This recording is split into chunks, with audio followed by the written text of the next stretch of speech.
زین العابدین سے بابا کبھی مسکراتے نہیں دیکھا. آپ نے بیٹے کا چہرہ دیکھ کے کہنے لگے تو نے کربلا نہیں دیکھا. اگر تو نے کربلا دیکھا ہوتا تو مسکرانا بھول جاتا. ہاں یہ تاریخ رہی ہے کربلا کی. ایک مولوی بیٹھ کے کہتا ہے آنسو بہانا یزیدیوں کا طریقہ ہے. چلیے فتویٰ ہم پہ لگائے گا تو مدینے والے مصطفیٰ پہ کون سا فتویٰ؟ شرم کر ہم سینہ نہیں پیٹتے, ہم سنی بریلی والے, لیکن حسین سے رشتہ اتنا گہرا ہے جب ان کی بات آتی ہے تو آنکھیں بھیگ جایا کرتی. تجھے کیا پتا کربلا کیا؟ میں تمہیں بتا دوں, ہاتھ سے دیکھے کبھی روڈوں پہ ایکسیڈنٹ دیکھ کے لوگ گزر جاتے ہیں, کوئی رویا, لیکن اسی لاش کے پاس اگر ماں آ جائے کیا وہ بھی یہ کہہ کے نکل جائے گی مائیں سنبھالے نہیں سنبھلتی ہیں. پتا چلا جن کے قریبی ہوتے ہیں درد انہی کو زیادہ ہوتا ہے. منبر پہ بیٹھ کے کہتا رونا نہیں چاہیے, آنسو نہیں آنے چاہیے, ہم جشن والے لوگ ہیں. بے غیرت تو آج جشن منا رہا ہے. زین العابدین سے پوچھ کربلا کیا ہے. 35 سال زندہ رکھے کربلا کے بعد, لیکن جب بھی پانی ہاتھ میں آتا تھا روتے تھے. بنا روئے کبھی روٹی کا لقمہ نہیں کھایا, کبھی نہیں کھایا. اور تو اور جب آپ مدینے کی گلیوں میں نکلتے تھے تو قصائی گوشت میں کپڑا ڈال دیتے تھے, اس لیے کہ امام زین العابدین گوشت نہیں دیکھ پاتے تھے. وہ کہتے تھے میں گوشت دیکھتا ہوں تو مجھے قاسم کے ٹکڑے یاد آتے. تجھے کیا پتا کربلا کیا ہے؟ شرم کر, خدا کی قسم کربلا والوں سے پوچھو. امام زین العابدین گزر کے جا رہے ہیں, تھکے تو نہیں ابھی؟ میں بس بات پوری کر لوں, اللہ آپ کو سلامت رکھے. بہت غور سے سننا. امام زین العابدین جا رہے ہیں, قصائی بکری کی رسی پکڑے سامنے سے آتے, ایک ہاتھ میں چھری اور ایک ہاتھ میں بکری کی رسی. جو دیکھا ہاتھ کانپ کے, اس لیے کہ اجازت نہیں تھی پورے مدینے میں کوئی چھری لے کے چلے, کہیں سجاد کی نظر نہ پڑ جائے. اچانک چیخ نکل گئی, رو کے پھینک دی ساری چیز. کہنے لگا حضور معاف کر دینا, پتہ نہیں تھا آپ آ رہے ہیں. آپ نے فرمایا کوئی بات نہیں, کدھر لے کے جا رہا ہے؟ جھوٹ نہیں بول سکتا تھا کیونکہ سید ہے سامنے. وہ لوگ کیا جانے جو سید کا مرتبہ نہیں سمجھتے. خدا کی قسم وہ جانتے تھے سید کون ہوتا ہے. کیا کرے گا؟ ذبح کرنی ہے. کتنی ذبح کرتے ہو؟ صبح سے شام تک 8-10 بکریاں. فرمانے لگے ٹھہر, یہ بتا کیا تجھے آداب آتے ہیں ذبح کرنے کے؟ اس نے کہا جی. فرمانے لگے پہلا ادب بتا. اس نے کہا پہلا ادب یہ ہے کہ جب جانور کو ذبح کرنا ہو تو اسے خوب کھلا پلا لیا جائے. اللہ اکبر, چیخ نکل گئی امام زین العابدین کی. کہنے لگے لوگوں, جانور ذبح کرنے سے پہلے خوب پانی پلاتے ہیں, لیکن ہمارے گھر والوں کو تو کربلا میں پیاسا شہید کر دیا گیا تھا. ایک گھونٹ تک پانی کا نہیں دیا گیا. تمہارے اصول ہے کہ جانور کو تم پانی پلا پلا کے ذبح کرتے ہو. میرا اصغر بھی پیاسا گیا, میرا اکبر بھی پیاسا گیا, میرے بابا حسین بھی پیاسے گئے. کہنے لگے دوسرا طریقہ بتا, دوسرا سننا, دوسرا ادب. اس نے کہا دوسرا ادب یہ ہے اگر بکری کے بچے کو ذبح کیا جائے تو بکری کو چھپا دو. گائے کے بچے کو ذبح کرو تو گائے سے الگ کرو, اونٹ کے بچے کو ذبح کرو تو اونٹ سے الگ کرو. بے ہوش ہو کے گرے, ہوش آیا. کہنے لگے اتنا جانتے ہو, جانور کو جانور کے سامنے ذبح نہیں کیا جاتا. جب میرے اصغر کے تیر لگا تھا شہربانو دیکھ رہی تھی, جب اکبر کے پرچی لگی تھی زینب دیکھ رہی تھی. تم یہ جانتے ہو جانور کو جانور کے سامنے ذبح نہیں کیا جاتا. جب میرے بابا کے گلے پہ خنجر چلا, سکینہ دیکھ رہی تھی, ام رباب دیکھ رہی تھی, شہربانو دیکھ رہی تھی. وہ کتنے ظالم لوگ ہیں جنہوں نے خاندان کے سامنے خاندان کاٹا ہے. کا تیسرا ادب بتا, کا تیسرا ادب یہ ہے کسی بھی جانور کو ذبح کرنے سے پہلے چھری کو تیز کر لیا جائے تاکہ ذبح کرنے میں جانور کو تکلیف نہ ہو. اللہ اکبر. امام زین العابدین کی چیخ نکلی. کہنے لگے اتنا تو جانتے ہو چھری تیز کر کے گلے کاٹتے ہو, لیکن میرے بابا کے گلے پہ جو خنجر چلا تھا 7 بار کیے گئے تھے, گلا نہیں کٹا تھا. اور تجھے کیا پتا درد کیا ہوتا ہے. خدا کی قسم رویا کرتے تھے, کہتے تھے لوگوں ہنسا کرتے ہو, اگر کربلا دیکھ لیتے تو ہنسنا بھول جاتے. تو حسین کی محفل میں چٹکولے سناتا ہے. بغیرت تجھے ممبر پہ آنے کا حق نہیں. یہ ممبر تیرے باپ کا نہیں، یہ ممبر زہرا کے باپ کا. شرم آنی چاہیے. کربلا ہے کیا؟ حضرت ام فروا کربلا کے بعد 15 سال زندہ رہا، لیکن کبھی سائے میں نہیں بیٹھی، کبھی سائے میں نہیں بیٹھی. عورتیں کہتی تھیں سیدہ سائے میں بیٹھ جاؤ، کہتی تھیں جب سے ہم نے اپنوں کی لاشیں بنا سائے کے پڑی دیکھی ہے ہمیں سایہ اچھا نہیں لگتا. پڑھو نا تاریخ کربلا کی کیا ہے. سوچو تو صحیح، اگر میں بیان کروں خدا کی قسم تو بس کلیجے پھٹ جاتے ہیں، کلیجے پھٹ جاتے ہیں.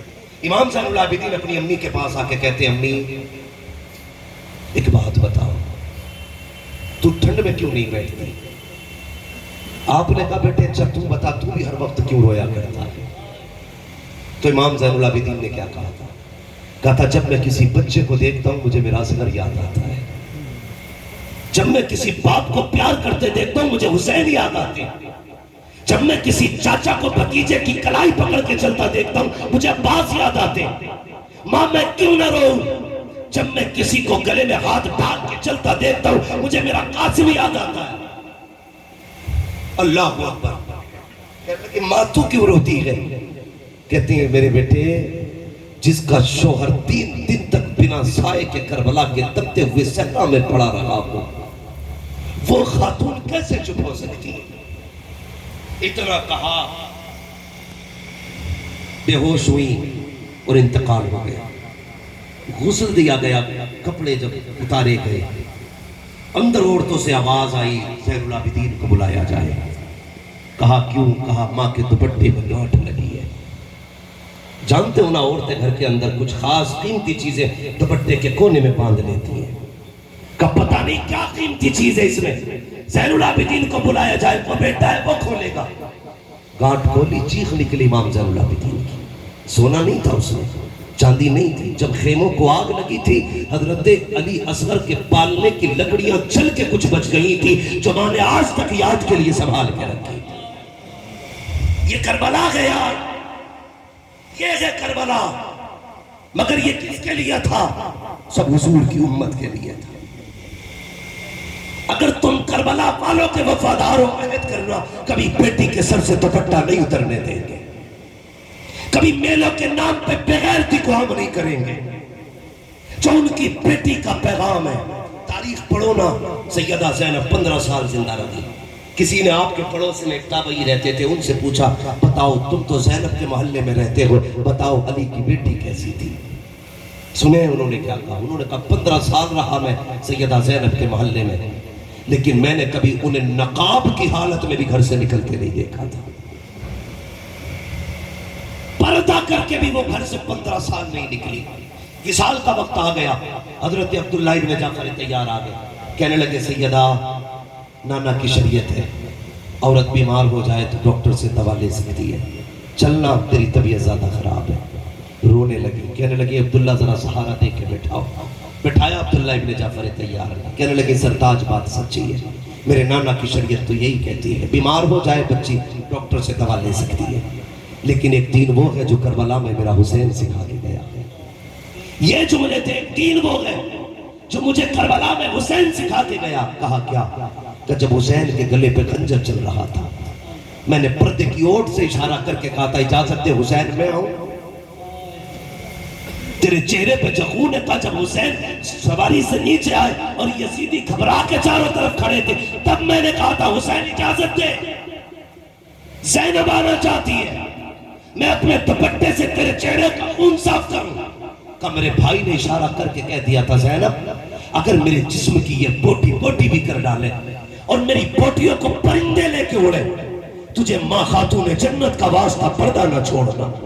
کہ ایک شریعت تو یہ ہے جو نانا نے سکھائی ہے، ایک شریعت وہ ہے جو حسین نے سکھائی ہے. اکبر کٹے ہم نے پردہ نہیں چھوڑا، اصغر گئے ہم نے پردہ نہیں چھوڑا، حسین شہید ہوئے ہم نے پردہ نہیں چھوڑا، لاشوں پہ گھوڑے دوڑے ہم نے پردہ نہیں چھوڑا. عبداللہ میں فاطمہ کی بیٹی ہوں، مر تو سکتی ہوں لیکن فاطمہ کا دیا ہوا پردہ نہیں توڑا. کیا پتہ پڑتا غور کے علی والے ہونا تو پردہ کرنا ہے. کرائیں گے انشاءاللہ؟ زور سے بولو انشاءاللہ۔ بیٹیوں کو سمجھا دینا قیامت میں جنت جو ہے نا عمل کے بدلے نہیں ملنے والی ہے، خاتون جنت کی اولاد کے صدقے میں ملے گی۔ جسے زینب کہہ دیں گی لے جاؤ وہ جنتی ہے، جسے خاتون جنت کہہ دیں گی لے جاؤ وہ جنتی ہے۔ جدھر حضور کی ابرو کا اشارہ ہو جائے گا ادھر کے بیڑے پار ہو جائیں گے۔ کیا کہا میرے امام نے؟ ایک میں کیا میرے عیسیٰ کی حقیقت کتنی، مجھ سے 100 لاکھ کو کافی ہے اشارہ تیرا۔ جدھر وہ اشارہ کریں گے ادھر کی بیڑیاں ٹوٹتی چلی جائیں گی، جدھر وہ کہتے چلے جائیں گے ادھر کے لوگوں کو آزادی ملتی چلی جائے گی۔ وہ لوگوں کربلا والوں کا پیغام یاد رکھنا، پردہ بڑا اہم ہے، 2 چیزیں کبھی نہ چھوڑنا، مصطفیٰ کا دین کبھی مت چھوڑنا۔ دین کیا ہے؟ شریعت اور قرآن کبھی مت چھوڑنا، خدا کی قسم۔ اور ان کو پکڑنے کے لیے کبھی سیدوں کا دامن مت چھوڑنا، سیدوں کا دامن مت چھوڑنا۔ اصلی نسلی سیدوں سے وابستہ ہو جاؤ گے تم، قرآن کے ساتھ بھی رہو گے، دین کے ساتھ بھی رہو گے، شریعت کے ساتھ بھی رہو گے۔ تم نے نہیں دیکھا حسین نے نیزے پہ قرآن پڑھا، یہ بتا دیا تھا لوگوں نہ حسین قرآن سے جدا گئے نہ قرآن حسین سے جدا گئے۔ جہاں جہاں سادات چاہیں گے وہاں جہاں قرآن جائے گا، جہاں جہاں قرآن ہوگا وہاں وہاں سادات ہوں گے۔ ایک زین العابدین آیا تھا، آج دنیا میں دیکھ لوں یزید کی لاش کا، اس کی نسل کا نام و نشان نہیں ہے۔ دنیا کے کونے کونے میں حسین کے بیٹوں کے نام آج بھی چراغ سے زیادہ روشن ہو رہے ہیں۔ اس لیے میری گزارش ہے محرم کے نام پہ گنڈا گردی نہ کرنا، تماشے نہ کرنا، پردے کو عام کرو۔ تمہاری میری بیٹی کبھی بھی تماشے میلے کے نام پہ گھر سے نہیں نکلنی چاہیے۔ کریں گے انشاءاللہ شریف پردے کو عام؟ زور سے بولو، سارے بولو انشاءاللہ اب اپنی بیٹیوں کو پردہ سکھائیں۔